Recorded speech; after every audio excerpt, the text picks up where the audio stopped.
Alpha Celesti, B Scream 1, Section I. I'm going to memorize the Article Trivial of Rights of 1987 Philippine Constitution.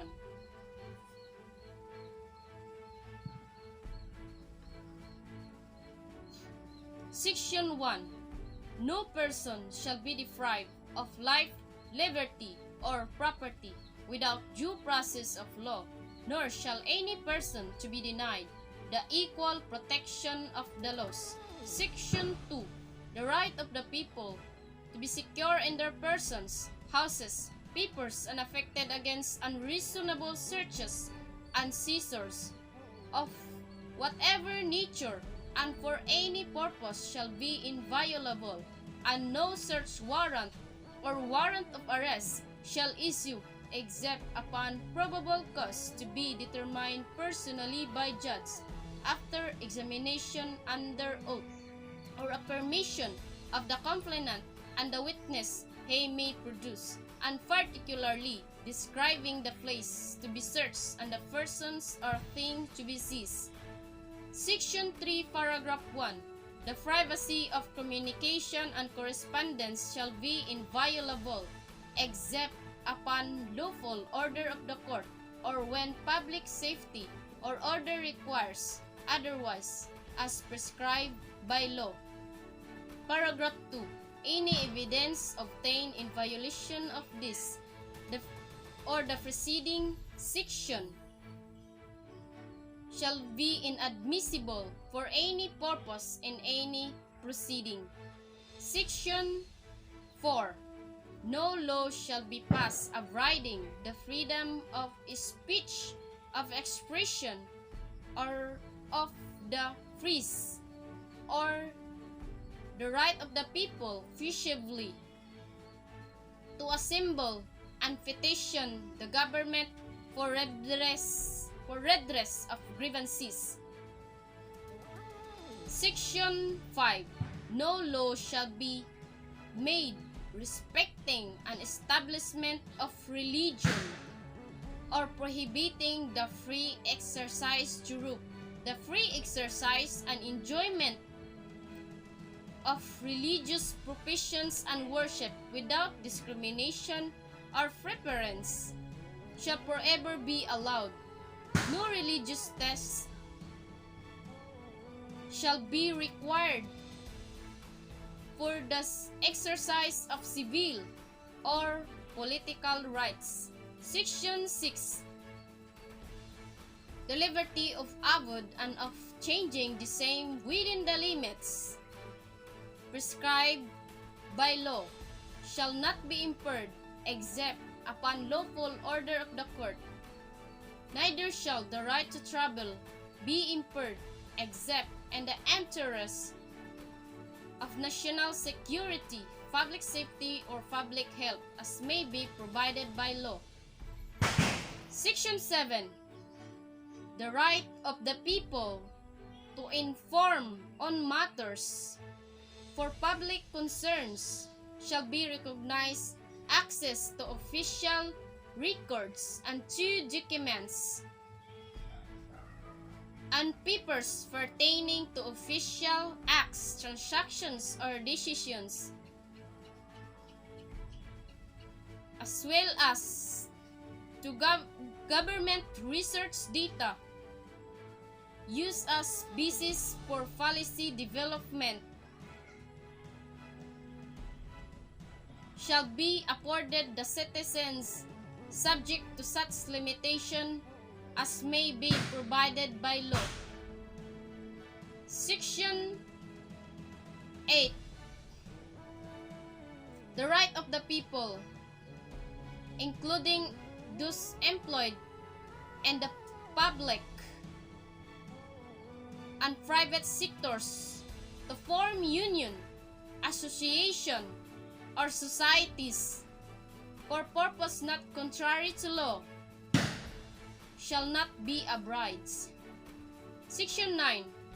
Private property shall not be taken for public use without just compensation. Section 10. No law impairing the obligation of contracts shall be passed. Section 11.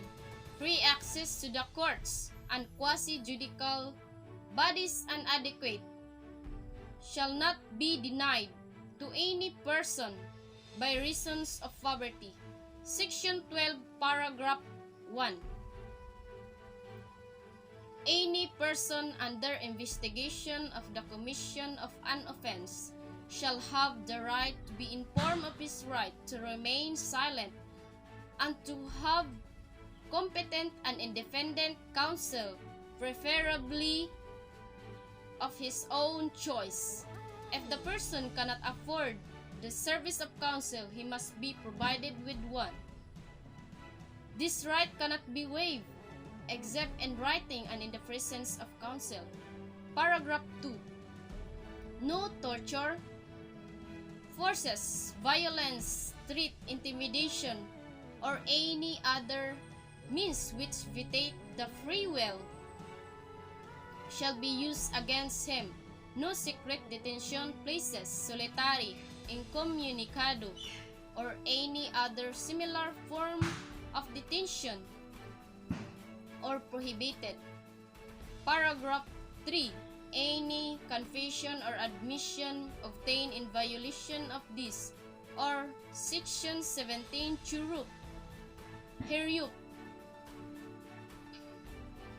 shall be inadmissible and evidence against him. Paragraph 4.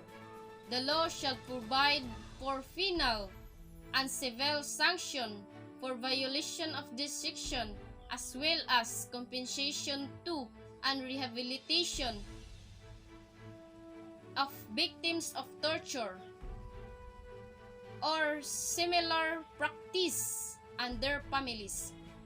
Section 13. All persons except those charged with offense punishable by reclusion perpetua, when the evidence of the guilt is strong, shall before conviction be viewable by sufficient sureties, or be released unrecognized as may be provided by law. The right to bail shall not be impaired, even when the privilege of the right of habeas corpus is suspended. Excessive bail shall not be required. Section 14, paragraph 1. No person shall be held to answer for a criminal offense without due process of law. Paragraph 2. In all criminal prosecution, the accused shall be presumed innocent until the contrary is proved, and shall enjoy the right to be heard by himself and counsel, to be informed of the nature and cause of the accusation against him,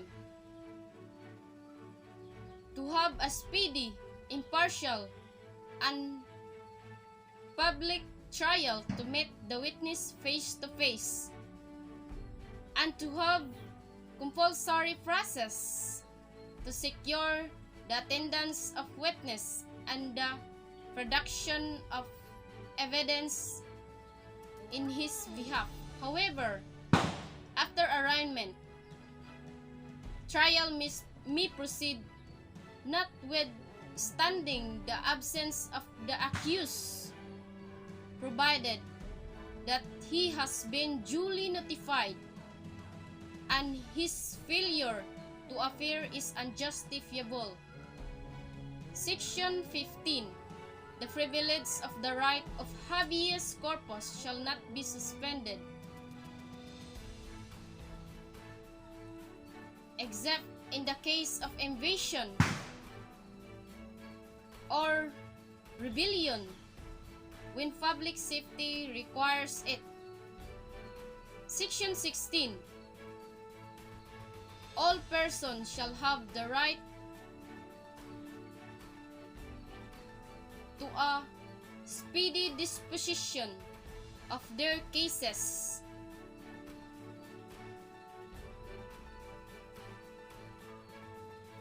Before or judicial, quasi-judicial, or administrative bodies. Section 17. No person shall be compelled to be a witness against himself. Section 18, paragraph 1. No person shall be detained solely by reasons of his political beliefs and aspiration. Paragraph 2.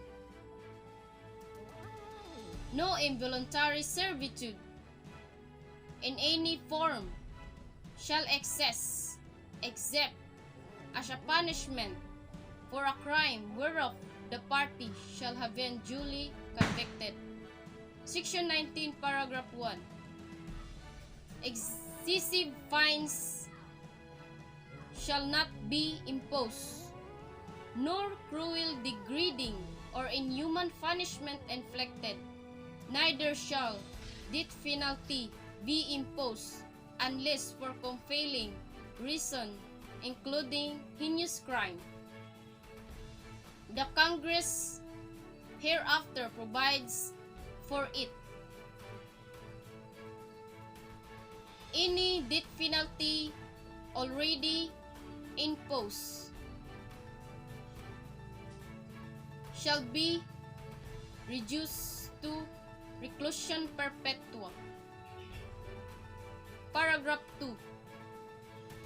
The employment of physical, psychological, or degrading punishment against any prisoner or detainee, or the use of substandard or inadequate penal facilities under subhuman condition shall be dealt with by law. Section 20. No person shall be imprisoned for debt or non-payment of full tax. Section 21. No person shall be twice put in jeopardy of punishment for the same offense if an act is punished by a law and an ordinance, conviction, or acquittal